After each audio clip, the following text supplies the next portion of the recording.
Tere! Alustame oma webinariga. Mina olen Elina Aaslet. Ma töötan sihtasutuses Archimedes igapäevaselt õpirändeprojektidega. Koos minuga on siin minu kolleegid Kerli Liivak ja Merike Sanglepp, kes tegelevad samuti õpirändeprojektidega, ja finantsspetsialist Ülle Kase, kes on asjatundja projektide finantspoole alal. Tuletame üheskoos meelde, mida silmas pidada õpirändeprojekti lõpparuande koostamisel.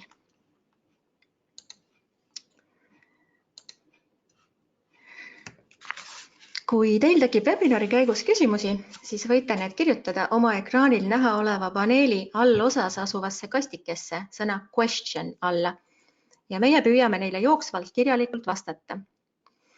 Kuna õpirändeprojekti pikkuseks on 1–2 aastat, siis on praegu lõppemas viimased 2017.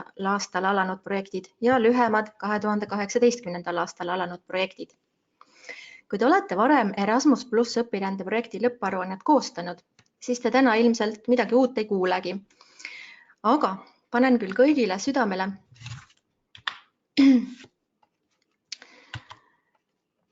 et esitaksite aruandes oma projekti ingliskeelse kokkuvõtte selle lõpuseisuga, kuna seda läheb meil kindlasti vaja Erasmus+ projekti tulemuste platvormi jaoks, millega kindlasti olete juba tuttavad. See näeb siis välja selline.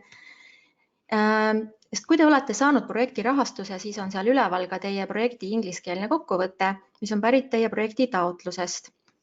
Aga kuna aruande vormis on paraku ainult üks kastike, millesse saab sisestada projekti kokkuvõtte selle lõpetamise järgse seisuga, selle leiate kohe aruande algusest punktist 2, siis kirjutage sinna ainult ingliskeelne kokkuvõte, kui just ei mahu samasse kastikesse nii eesti kui ingliskeelne. Alternatiivina võite saata ingliskeelse kokkuvõtte oma projekti kontaktisikule ka e-kirja teel ja meie sihtasutuses Archimedes saame selle käsitsi üles laadida.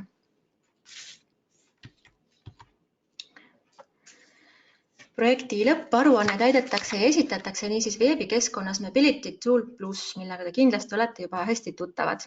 Igaks juhuks on siin ka link sinna sisse logimiseks toodud. Seal keskkonnas siis genereeritakse süsteemi poolt teie projekti jaoks lõpparuande vorm, millest tuleb täita kõik kohustuslikud väljad. Lõpparuanne, mida ma siin hiljem kirjutan kui LA lihtsuse mõttes, kujutab endast siis 2 asja. Esiteks on ta kokkuvõte projekti elluviimisest ja teiseks on see toetuse saaja taotlus sihtasutusele Archimedes toetuse jääkmakse tegemiseks. Lõpparuanne tuleb esitada 60 kalendripäeva jooksul pärast toetuslepingus sätestatud projekti lõppkuupäeva. Jääkmaksest. Lõpparuandes esitatud andmed peavad olema kooskõlas lepingu lisaga 3, mille nimi on projekti rahastamise ja muud lepingu tingimused, et jääkmakse taotlus eraldatud toetuse osas oleks põhjendatud. Jääkmakse, mis on kuni 20% eraldatud toetusest, laekub täiendamist mittevajava taotluse puhul 60 päeva jooksul pärast seda, kui te olete aruande meile esitanud. Kuidas lõpparuannet hinnatakse? See hindamine toimub kvaliteedikriteeriumide alusel 100 palli skaalal. Kriteeriumideks on eelkõige, mil määral olid ellu viidud tegevused, siis õpiränded, aga ka järeltegevused ja nii edasi, kooskõlas aktsepteeritud projekti toetuse taotlusega. Aga ka vaadatakse, milline oli projekti praktilise korralduse kvaliteet, ettevalmistus, seire, tugi osalejatele lähetuse ajal, kirjeldage seda siis hästi. Lisaks vaadatakse osalejate õpiväljundite tunnustamise ehk valideerimise korraldamise kvaliteeti, nii kuidas teie olete seda kirjeldanud, õppetegevuse tulemuste kvaliteeti ja mõju osalejatele, mõju saatvale asutusele ja ka laiemalt, näiteks piirkonnale, kui seda on.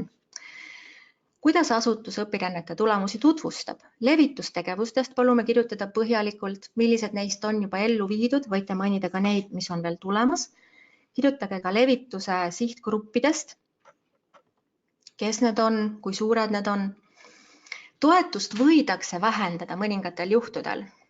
Kui projekti elluviimise kohustust on rikutud, näiteks on mitterahuldav, osaline või hilinenud elluviimine, siis võib korraldustoetust, see on nüüd see 350 € ühe õpirände kohta, vähendada järgmises ulatuses. Siis, kui jääb alla 50 punkti teie lõpparuandele antud hinnang, siis võib natukene korraldustoetus väheneda.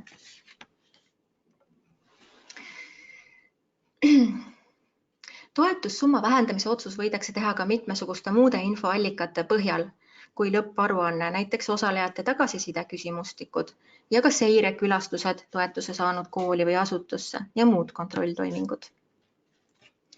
Kuidas lõpparuanne esitatakse? Ainult elektroonilisel kujul Mobility Tool Plussis ja see koosneb 2 failist, aruanne ise ja kinnitus asutuse seadusliku esindaja allkirjaga, mida nimetatakse Declaration of Honor. See kinnitus võib olla allkirja õigusliku isiku poolt omakäeliselt allkirjastatud ja seejärel skaneeritud või ka digiallkirjastatud, mida pole vaja aruandes ja mis keeles kirjutada. Midagi muud, näiteks tunnistusi, lennupileteid ja kinnituskirju ei ole vaja sinna Mobility Tooli üles laadida. Need me küsime Archimedese poolt vajadusel teilt juurde ja palume saata e-posti teel järele. Mis keeles aruannet täita? Kuigi küsimused on ingliskeelsed, siis võib aruannet täita eesti keeles. Ametlikult võib selle esitada ühes Euroopa Liidu keeltest, aga meie palume selle siiski esitada eesti või ingliskeelsena. Tähtis teada, enne kui te hakkate lõpparuannet täitma, veenduge, et kõik õpirännetel osalejad, kõik õpiränded on Mobility Tooli sisestatud ja et nad on täitnud iga oma õpirände kohta tagasiside küsimustiku, mis on ka laekunud tagasi Mobility Tooli. Ja seejärel laadige alla nende küsimustike koondtabel. Selleks minge alamlehele Mobilities ja More Actions kastikese alt valige Export Participant Reports, mis järel teile genereeritakse Exceli tabel. Sellest, kuidas õpirändeid sisestada, on teinud minu kolleeg Kerli Liivak suurepärase ettekande ja sellest ma ei hakka siin rohkem praegu rääkima, et võite ise üle vaadata, kui midagi on meelest läinud. Teiseks, mida tähele panna, lõpparuandes kinnitab toetuse saaja ehk teie asutus, et esitatavad andmed on täielikud, usaldusväärsed ja tõesed, et tehtud kulud on lepingu tingimustest lähtudes tõesti abikõlblikud ja jääkmakse teostamise taotlus on tõendatav asjakohaste dokumentidega, mida saab esitada kontrollimiseks lepingu üldtingimuste osas kirjeldatud kontrolltoimingute ja auditite korral. Juhul kui juhuvalimi teel valitakse teie projekt välja täiendavaks dokumendi kontrolliks, mida nimetatakse ka desk check, siis võetakse teiega eraldi ühendust. Samuti võidakse teie asutus veel järgnevate aastate jooksul valida täiendavaks kontrollimiseks või auditeerimiseks. Ja seda võidakse teha 5 aasta jooksul, aga 3 aasta jooksul, kui teie toetuse maksimaalne summa ei ületa 60 000 eurot. Seega hoidke kõik projektiga seotud kuludokumendid, lepingud ja saadud tunnistused alles 5 aasta jooksul või siis 3 aasta, kui summa on alla 60 000. Oluline on lõpparuande puhul konkreetsus. See annab aruandele sisu ja täpsust ja lisab kaalu. Näide 1. Kirjutage näiteks levitusüritus, see ja see toimus niisugusel kuupäeval, sellest võttis osa mingisugune arv, vähemalt ligikaudne arv inimesi. Täpsustage ka, kes osalesid, kas sama kooli õpetajad, lapsevanemad või keegi teine. See annab palju kaalu juurde teie aruandele, kui olete konkreetsed ja täpsed. Või näide 2. Kirjeldage, kuidas täpsemalt toimus keeleline ettevalmistus, kui te viisite selle läbi oma õpirändajatele. Ärge öelge lihtsalt, et soovijatele pakuti keeleõpet, vaid täpsemalt. Soovijatele pakuti, millise keeleõpet. Keeleõppes osales missugune arv inimesi, kes viis õpet läbi, kas oma kooli töötaja, mõni keeltekool, milline oli selle õppe maht. See oli siis üks näide veel, kuidas olla konkreetne. Kõiki punkte aruandes tuleks kirjeldada eeltoodud näidetega samaväärse täpsuse, konkreetsuse ja detailsusega. Kui teil tekib küsimusi, võtke kindlasti ühendust oma projektile sihtasutuse Archimedes poolt määratud kontaktisikuga, kes on sätestatud teie toetuslepingus. Kuidas lõpparuannet luua? Läheme nüüd liigume sinna Mobility Tool Plussi ja alamlehel Reports klikkate Generate Beneficiary Report selle kastikesel. Edaspidi, kui te tahate sinna mingeid täiendusi teha, siis on nüüd juba teil loodud see aruande põhi ja te saate klikata rohelisel kastikesel Edit Draft. 2018. aastal alanud projektide aruande avavaade on niisugune. Tihtipeale leiate siit sellise kastikese, kus on öeldud revalidate mobilities now. See juhtub üldiselt sellepärast, et need mobiilsused, õpiränded on teil sisestatud nii ammu, et on juba mingisugused tingimused muutunud ja nüüd oleks vaja need ajakohastada. Siis lihtsalt klikake sellele lingile revalidate mobilities now ja ilmub teile selline kastike, kus on öeldud siis mitu õpirännet on üsna vanad juba ja oleks vaja uuesti revalideerida. Klikake sellel kastikesel ja siis on tulemuseks niisugune asi. Tehtud. Done. Validation progress 100%. 2017. aasta aruande avavaade on siis niisugune. Sisukordadel, väga sarnane, aga sisukordadel on pisikene vahe. Nimelt on 2017. aastal veel üks täiendav punkt, participant profile ehk osalejate profiil. Kõik muu on sama. Ja nüüd see osalejate kohta käiv info on 2018. aasta vormis lihtsalt eelmise punkti ehk activities lõpus. Aga muidu väga analoogsed vormid. Esimese punktina on aruandes kontekstist räägitud ja siin on kõik juba eeltäidetud väljad. 1.1. projekti üldandmed samamoodi eeltäidetud. Projekti kokkuvõte number 2. See on nüüd see punkt, millest ma rääkisin, et siin oleks kindlasti vaja meil seda ingliskeelset kokkuvõtet. Esiteks on seal juba eeltäidetuna antud 2 kastikest, project summary and application time ehk siis taotlusest võetud projekti kokkuvõte, mis on eeltäidetud eestikeelsena, siis on seal teil teine kastike, mis on projekti kokkuvõtte inglise keeles taotlemise seisuga. Neid kastikesi ma siia praegu ei pannud. Ja edasi tuleb 3. kastikese täpsustus. Ehk siis sellesse 3. kastikesse nüüd peaks tulema lühike kokkuvõte projektist ja selle käigus tehtust. Ja pange tähele, et see väli on tegelikult süsteemi poolt automaatselt eeltäidetud teie projekti kokkuvõttega, mille te esitasite taotlemisfaasis. Ehk see kopeerib seda kõige esimest kastikest siin punktis 2. Aga te saate seda muuta. Kustutage see ära või muutke siis vähemalt vastavalt sellele, mis tegelikult teoks tehti. Nii et selles punktis peaks olema juttu juba toimunud tegevustest. Seega ei saa siin kindlasti kasutada tuleviku ajavorme ega rääkida projekti tegevustest kui plaanidest.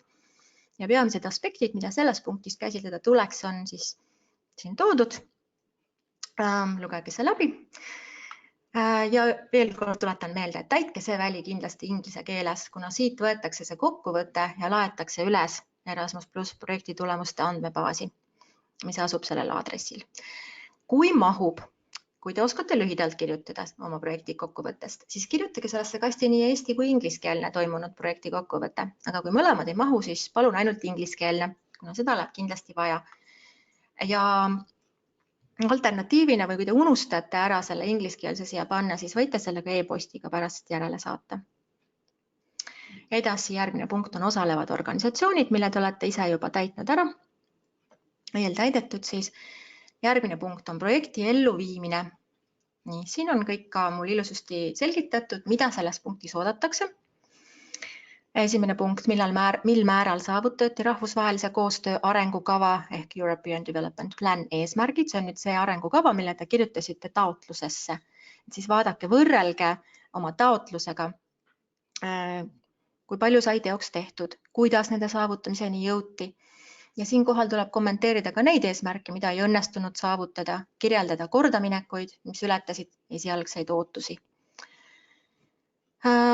Ja projekti käigus saavutatud eesmärke tuleks selles lõigus siis kindlasti võrrelda konkreetselt nendega, mis te panite projekti taotluses kirja oma rahvusvahelise koostöö arengukavasse ehk European Development Plan'i. Järgmine küsimus. Kui see on teie projekti puhul asjakohane, siis kas te kasutasite oma projekti ettevalmistamiseks neid Erasmus+ veebiplatvorme ettevalmistamiseks, läbiviimiseks või ka järeltegevusteks, sealhulgas siis EPALE, mis kehtib muidugi ainult täiskasvanu hariduse puhul, School Education Gateway või e-twinning. Edasi. Kuidas te valisite osalevad organisatsioonid? Kuidas aitasid osalevad organisatsioonid projektile kaasa ja milliseid kogemusi ja pädevusi nad projekti kaasa tõid? Te võite siinkohal ka anda hinnangu organisatsioonidele, kes korraldasid need koolitused, millel teie asutuse töötajad osalesid, kui teil ei olnud töövarjutamispartnereid. Ehk siis, mis olid need erilised pädevused, mille põhjal te just nemad välja valisite? Edasi, kuidas osalevad organisatsioonid omavahel suhtlesid ja tegevusi koordineerisid? Palume siin päris detailselt rääkida, mitte lihtsalt, et osaleti näiteks Skype'i teel või e-posti teel, vaid andke väike analüüs sellele ka. Nüüd tuleb see punkt siis, et kuidas te valisite vastuvõtvad organisatsioonid või mille põhjal valisite koolitused, millel õpirände käigus osalesite, kui te ei käinud töövarjutamas või ise õpetamas. 5. punkt, projekti juhtimine. Jällegi, rääkige sellest, kuidas haldasid osalevad organisatsioonid praktilisi ja logistilisi aspekte selle projekti käigus. Järgmine punkt. Kuidas tegeleti kvaliteedi ja juhtimisküsimustega ja kes seda tegid? Üldse see, kui te igal pool kirjutate, kes millegi eest vastutas, kes konkreetselt midagi tegi, see annab palju juurde teie aruandele. Järgmine punkt. Kuidas te hindasite, mil määral jõuti teie projekti käigus soovitud tulemuste ja eesmärkideni? Ja kirjeldage, milliseid tegevusi te selleks läbi viisite. Ehk siis mitte lihtsalt, et kas te hindasite seda heaks või halvaks, sellest küsimusest võiks ka nii aru saada, vaid täpsemalt kirjeldage seda hindamisprotsessi. Mida te tegite, et hinnata? Ja jätkub see sama 5. punkt. Esiteks siis jällegi kirjeldage projekti jooksul esile kerkinud probleeme, raskusi ja neile leitud lahendusi. See on tavaliselt väga huvitav punkt lugemiseks. Et siis probleemidest ju õpib palju. Järgmiseks, kuidas te viisite tegevuste ja õpirännete ajal läbi osalejate seiret ja tugiteenust? No muuhulgas ka see, et kui nad päriselt olidki juba õpirändel, kas neil oli võimalik võtta ühendust projektijuhiga näiteks, kas neil oli mingi tugiisik sihtriigis, kuidas neid toetati või missugused toetusmeetmed nende jaoks olid kättesaadavad. Nii, järgmine punkt on, millised teemad olid teie projekti puhul kõige aktuaalsemad? Siin võib valida 3 tükki maksimaalselt. Ja viimasel väljal siin, kui need valitud teemad nüüd erinevad nendest teemadest, mis te olite arvanud kõige olulisemateks oma taotlusvormis, siis kirjeldage, miks need muutusid. Kuidas valmistati ette osalejaid? No näiteks õppeülesandega seotud, kultuuride vahelist riskiennetust, keeleline ettevalmistus, tuleb järgmises punktis ja rääkige ka, kes neid ettevalmistavaid tegevusi läbi viis või korraldas. Kas projektijuht, kas oli mingi projekti meeskond, milles olid erinevatel inimestel erinevad rollid ja nii edasi. Ja kuidas te ka selliste ettevalmistavate tegevuste kasutegurit hindasite? Ja et siis ärge keelelisest ettevalmistusest selles lõigus veel rääkige, keeleline ettevalmistus tuleb punkti 5.2. Esiteks, et kas te siis osaliselt seda korraldustoetusena teile eraldatud toetust kasutasite ka selleks, et projektis osalejatele keelelist ettevalmistust anda, näiteks inglise keele kursus korraldada. Kui te nüüd vastate siin ja, siis täpsustage järgmises kastikeses, millist keelelist ettevalmistuste korraldustoetuse abil pakkusite. 2017. aasta aruande vormis on punktis 6 nüüd tegevused ja kus on ainult 2 veergu, mis tüüpi tegevusega oli tegemist, kas oli siis kursus, töövarjutamine või õpetamine ja palju osalejaid oli. See on ka eeltäidetud info. Selle põhjal, mis te õpirännete all olete sisestanud. Nii. Sellel väljal kastikeses, kui esines muudatusi ja erinevusi taotlusfaasis planeeritud ja lõpuks ellu viidud tegevuste vahel, siis kirjeldage, miks ja millised need olid. 2018. aastal alanud projektide puhul on samuti 6. punktis tegevused, aga siin on juba tabelis rohkem veergusid, et siin on siis ka saatvate isikute arv, keda tavaliselt ei ole. Siis tegemist on näiteks puudega inimeste, erivajadusega inimeste saatjatega. Ja jällegi, kui toimus mingisuguseid muudatusi, siis kirjeldage neid selles täiendavas kastikeses. 2017. aasta projektide puhul õpirännete ülevaade. Eeltäidetud jällegi selle põhjal, mida te olete sisestanud alamlehel Mobilities ehk õpiränded. Samamoodi 2018, sarnane, et võib-olla mõned veerud siin on natukene lisandunud. Nii järgneb 2018. aasta projektide vormis osalejate info. Nagu ma ütlesin, et 2017. aasta vormis on see eraldi punktis number 7. 2018 on siis edasi 6. punkti jätkuna. Jällegi eeltäidetud ja osalejate profiil. Selles kirjeldage osalenute tausta, profiili. Nimesid ei ole vaja nimetada, aga võiksite rääkida, mis vanuses nad olid või keskmine vanus, mis soost, milline on nende tööalane profiil, omandatud eriala ja selgitage, kuidas need osalejad valiti. Üsna oluline punkt. Tihtipeale libisetakse natuke üle sellest, kuidas osalejad välja valiti, aga seda me tahame alati väga teada, et kas siis oli läbipaistev see valiku protseduur ja mille alusel valiti. Järgmiseks on siin ka osalejate sugu ja jätkub osalejate tagasisidega. Selles punktis esitage kokkuvõtte osalejate poolt antud tagasisidest ja kirjeldage parandamist vajavaid nüansse ja ette tulnud probleeme. Väga huvitav meie jaoks lugeda. See tagasiside võib siis nüüd põhineda ka sellel tagasiside küsimustikel, mille iga õpirändaja täidab, mis talle Mobility Tool Plussist välja saadetakse pärast tema õpirännet.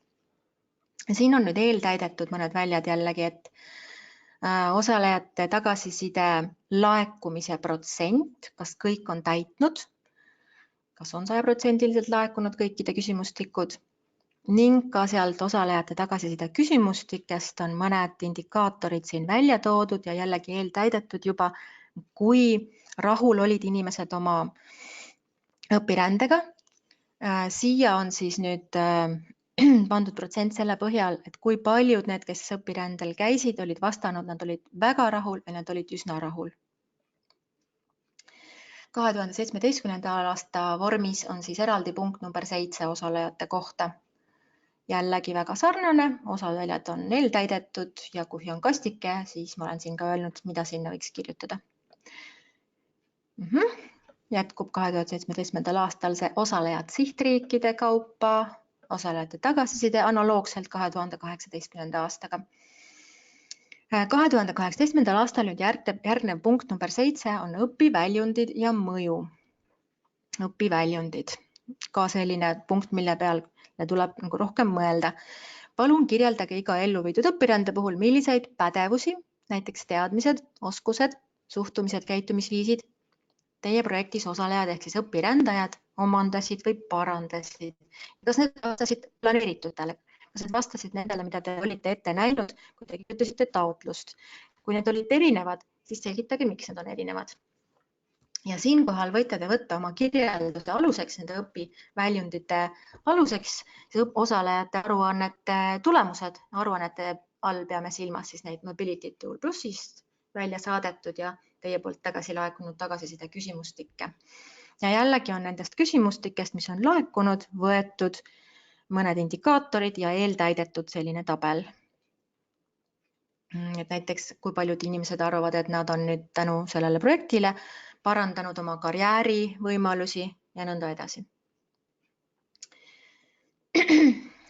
Siis edasi on oluline punkt ka see, et kui paljud inimesed said tunnistused. Tunnistused tegelikult peaksid saama ju kõik. Tunnistuse või tõendi selle kohta, et nad osalesid õpirändel.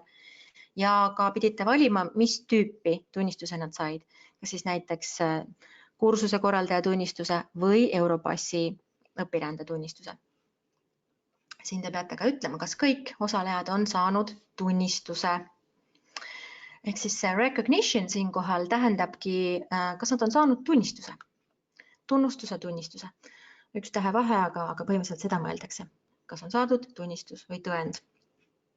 Kui ei ole mõni osaleja saanud, siis on lisaküsimus. Panete siia no, siis ilmub küsimus, et aga miks nad ei saanud, miks mõned ei saanud. Ja nüüd selles kastikeses on vaja kirjeldada iga õpirände puhul, milliseid meetodeid kasutati õpiväljundite hindamiseks. Näiteks reflekteerimine, koosolekud, õpiväljundite jälgimine ehk seire, testimine, nõnda edasi. Milline oli mõju? Teie projekti mõju?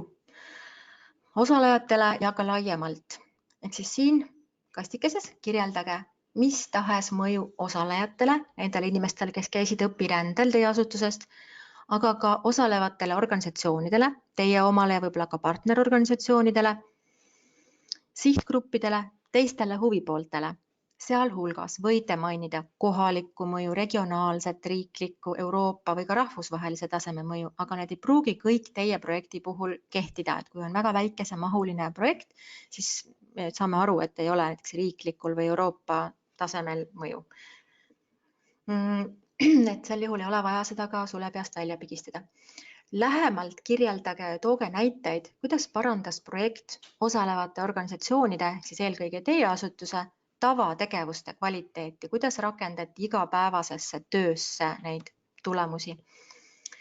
Ja järgmisel väljal siin on küsimus, mil määral on osalevad organisatsioonid, ehk siis eelkõige teie asutus, tõstnud oma koostöövõimekust Euroopa või rahvusvahelisel tasandil.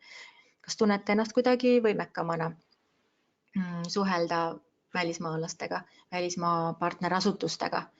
Ja siin saate te anda hinnangu skaalal 0–5. Nüüd see väli jällegi on eeltäidetud osalejate tagasiside küsimustike põhjal ja näitab, milline mõju oli õpirändel saatvale asutusele osalejate endi hinnangul. Õpiväljundid ja mõju 2017. aasta vormis on see punkt 8, nüüd järgnev punkt siis. Väga sarnane jälle 2018. aastaga. Liigume edasi. Osalejate tunnustamine 2017 jälle vormis analoogne 2018. Ei hakka üle kordama. Ja ka mõju. Ta on küll erineva punkti all, aga täiesti sarnased küsimused. Projekti tulemuste levitamine. 2018. aastal on see 8. punkt ja 2017. aasta vormis 7. punkt. Või 9, vabandust. Nii. Esiteks tahetakse teada, milliseid projekti tulemusi sooviksite te jagada, ehk siis eriliselt esile tõsta. Tooge konkreetseid näiteid, mis oli teie meelest eriliselt tore, eriline kasutegur teie projekti puhul. Järgmiseks, kirjeldage tegevusi, mis viidi läbi, et jagada projekti tulemusi osalevate organisatsioonide sees, ehk siis teie asutuses ja väljaspool neid.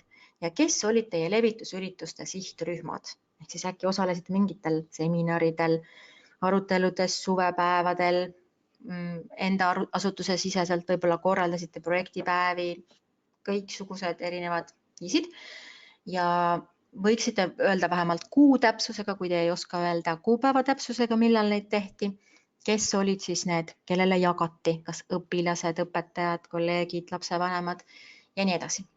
Lisa see, et kui on veebis toimunud levitust, et lingid oleksid. Et veebis teed? Ja, kui on veebilevitust tehtud, et lingid oleksid. Ja, just. Ja kui teil on ilmunud veebis, näiteks blogipostitusi või siis oma Facebooki lehel olete midagi jaganud, on ehk mõni artikkel isegi ilmunud ajakirjanduses, mille leiab veebist üles. Me oleme väga tänulikud, kui te lisate lingid. Et me saame kohe sinna juurde ja saame sellega tutvuda.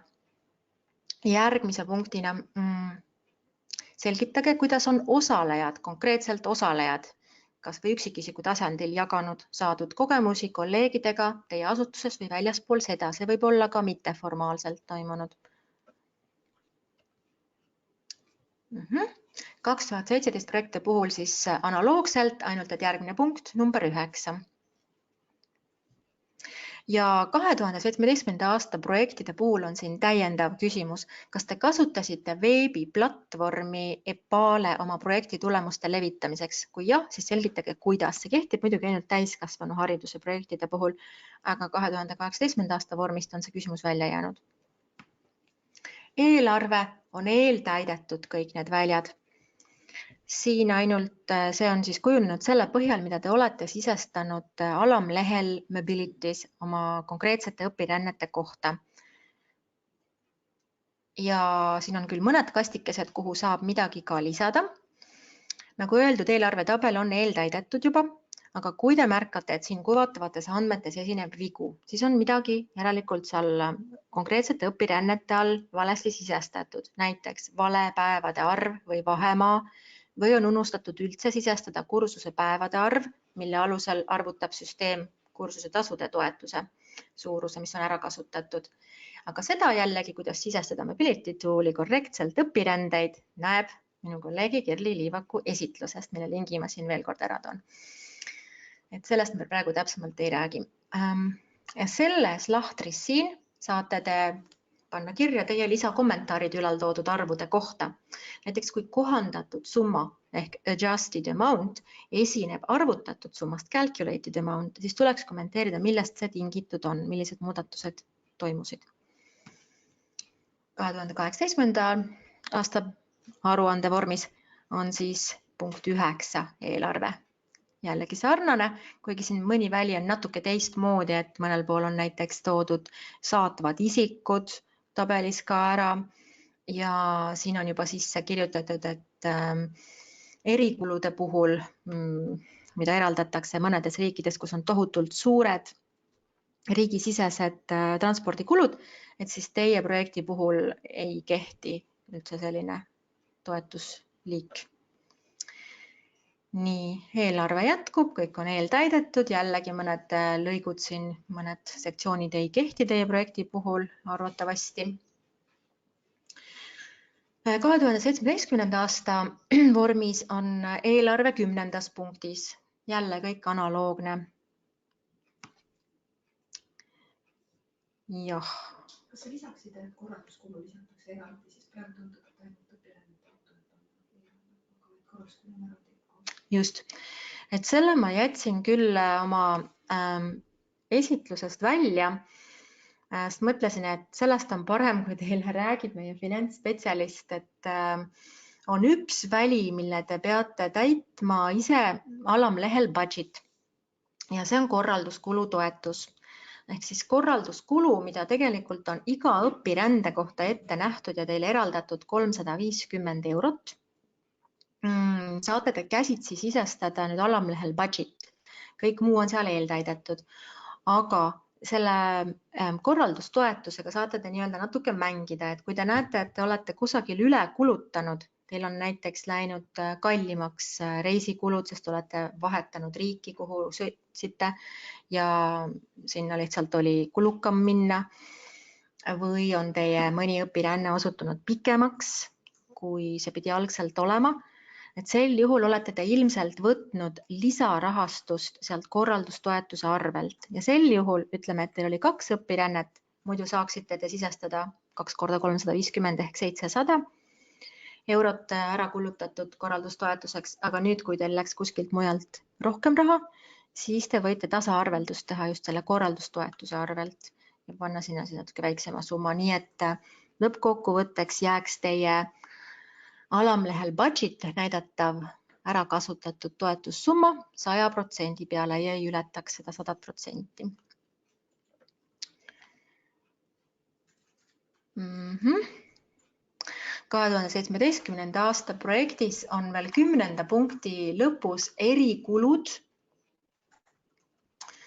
mida ka tavaliselt meie projektide puhul kunagi isegi ei eraldata, ei küsita. Ja edasi tuleb 11. punkt, lõppmärkused. See on nüüd see kastike, kuhu te võite kirjutada oma kas mingid kommentaarid, soovitused või tänusõnad sihtasutusele Archimedes või Euroopa Komisjonile. Kui teil on veel midagi öelda Erasmus+ õpirände projektide juhtimise ja elluviimise kohta, siis see on nüüd see õige koht. Nii et midagi südamel veel on ja 2018. aastal on samuti selline lõppmärkuste kastike, see on siis punktis 10. Edasi tulevad lisad. Siis on siin teile jällegi tähelepanu juhitud, mis peaks olema tehtud enne, kui te hakkate oma aruannet esitama. Vaadake, et ikkagi kõik kohustuslikud väljad on täidetud. Tunnistuste kohta olete info üles laadinud, eks. Olete kindlasti täitnud selle lõpparuande ühes kohustuslikest keeltest. Meie soovitasime siis eesti või inglise keeles. olete lisanud kõik vajalikud dokumendid. Nii õpirändeprojektide puhul tegelikult me ei soovigi, et te lisaksite muid dokumente kui selle allkirja õigusliku isiku, tavaliselt teie asutuse juhi allkirja lehe, mille nimi on Declaration of Honor. Et nende projektide puhul tegelikult me ei soovi muid dokumente siin sellele vormile lisatuna, vaid me küsime neid e-posti teel juurde. Nii, Declaration of Honor, ja, on alla kirjutatud, lisame. Jällegi, the necessary supporting documents ehk siis vajalikud toetavad dokumendid, aga õpirändeprojektide puhul ärge pange sinna midagi, ainult see üks asi. Siis jällegi hea nõuanne on, et salvestage või printige endale üks koopia sellest täidetud lõpparuande vormist, et ise saaksite ka hiljem seda lugeda. Kuigi kui te unustate, siis me saame teile saata sellega. Nii, ja siis on siin veel soovitatud üles laadida sinna samasse projekti tulemuste platvormi, mida ma päris selle esitluse alguses näitasin, mingisuguseid tulemusi. Aga jälle õpirändeprojektide puhul tegelikult ei ole vaja sinna midagi laadida, et me lihtsalt vajame seda teie kokkuvõtet inglise keeles projekti lõppemise seisuga, et mis sai siis teoks tehtud. Ja see esitage lihtsalt seal punktis 2. Elina, sa kirjeldasid ka neid juhtumeid, kus on allkirja õiguslik inimene puhkusel ja allkirjastab asendaja. Et siis, kui teil on allkirja õiguslik isik, näiteks direktor läinud puhkusele, siis üldiselt on ta volitanud mõne teise inimese enda asemel alla kirjutama ja sellisel juhul see volitatud isik võib ise allkirjastada. Tema määramist dokument, mis näitab, et tal on õigus selle perioodil kirjastada. Asendust tõendav dokument. Et sel juhul küll, kui nüüd allkirjastab see volitatud isik, siis palun saatke meile ka see dokument, mis tõendab, et see inimene sellel perioodil on tõesti volitatud allkirjastama neid dokumente, mida tavaliselt direktor või teine allkirja õiguslik isik allkirjastaks. Et sellist tõendust meil tõesti on siis vaja. Suvekuudel võib seda kergesti juhtida. Et siis see dokument tõesti on niisugune asi, mille te võiksite ikkagi lisada manusena siia. Ja nagu te näete, siis te saate siia laadida üles, drop your files here, võite siia panna selle dokumendi, näiteks kui te siit laete üles nüüd selle, või vabandust, laete alla selle allkirja lehe, Declaration of Honor, allkirjastate ära, siis pärast saate selle siia samasse panna. Ja siia saab veel täiendavaid faile lisada ka, eks ju, siit saab valida. Ja jällegi täpselt analoogne ka 2017. aasta vormis. See allkirjastatud kinnitusleht näeb siis välja niisugune. Meil ei ole seda templit küll vaja ja te võite selle isegi digiallkirjastada, et siis ei ole ka välja printida vaja. Kuidas aruannet esitada? Kui ta on nüüd täiesti ikkagi 100% täidetud, nagu näiteks siin on öeldud 100% valmis, siis klikake siia Start Submission Process, et alustage nüüd seda esitamise või sisseandmise protsessi. Muidugi enne seda oleks hea mõte ka klikata siia Print Draft Report ehk siis prindi endale see aruanne välja. Aga ütleme, et klikame nüüd siia Start Submission Process. Siis ilmub sinna niisugune kastike. Beneficiary Declaration of Honor and Signature. Just tahetakse siis teada, kas teil on ikka laetud üles allkirja õigusliku isiku poolt allkirjastatud leht. Siin on öeldud, olete laadinud üles list of uploaded files, niisugune dokument. Olen märganud, et mõnikord inimesed on siia pannud ka teisi dokumente. No see ei ole keelatud, aga meie palume, et te pigem ei saadaks neid tunnistusi ja muid asju meile siinkohal, vaid et me ise küsime teilt, mida me vajame pärast e-posti teel. Aga oletagem, et teil on siin nüüd see volitus, selle allkirja õigusliku isikut asendava isiku volitus ka. Nii et oletagem, et teil on siin mitu faili. Sellisel juhul süsteem palub, et te märgiksite ära selle dokumendi, milles on see Declaration of Honor sees. Ehk siis klikake nüüd, näete siin mul on see, ma klikkan siia Contains Declaration of Honor, see sisaldab seda allkirja lehte. Ja siis liigute edasi jällegi siin Declaration of Honor, kõik need, kui te klikate muudkui next step, järgmine samm, siis teid liigutatakse nüüd läbi siit, et data protection notice ehk siis see andmekaitse, teadaanne ja eelarve ja veel kontrollnimekiri ja lõpuks siis confirm submission ehk kinnitage oma esitamine. Nii, ehk siis näiteks siin olen ma nüüd klikanud selle või keegi on klikanud, et märgi ära, missugune fail sisaldab seda allkirjalehte.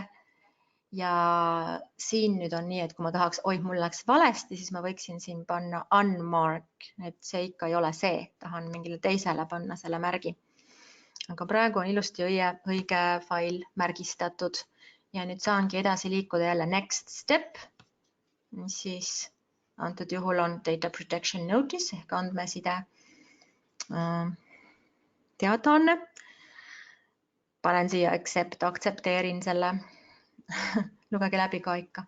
Ja siis juba järgmised punktid, millest mul siin praegu slaide küll ei ole, läheks võib-olla liiga konkreetseks ühe projekti põhiseks, aga käige need kõik punktid läbi ja kui jõuate lõpuks siia viimasesse punkti confirm submission, et kinnita esitamine, siis on kõik hästi.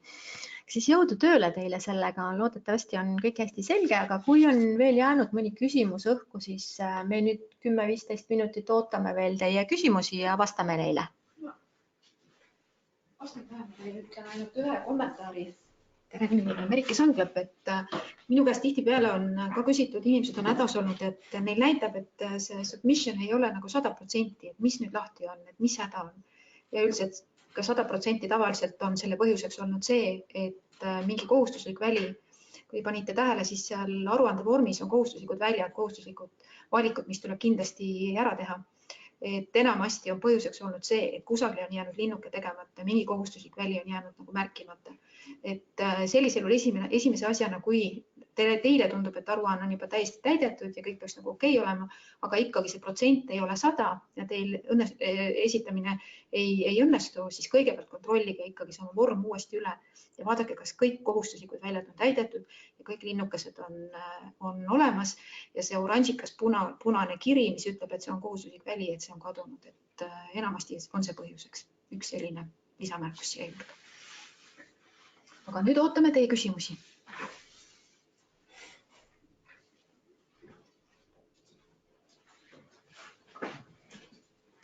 Ja ma igaks juhuks siis ka Merikesest inspireerituna ütlen, et mõnikord on õpirännete puhul juhtunud nii, et täitmata on info tunnistuse kohta.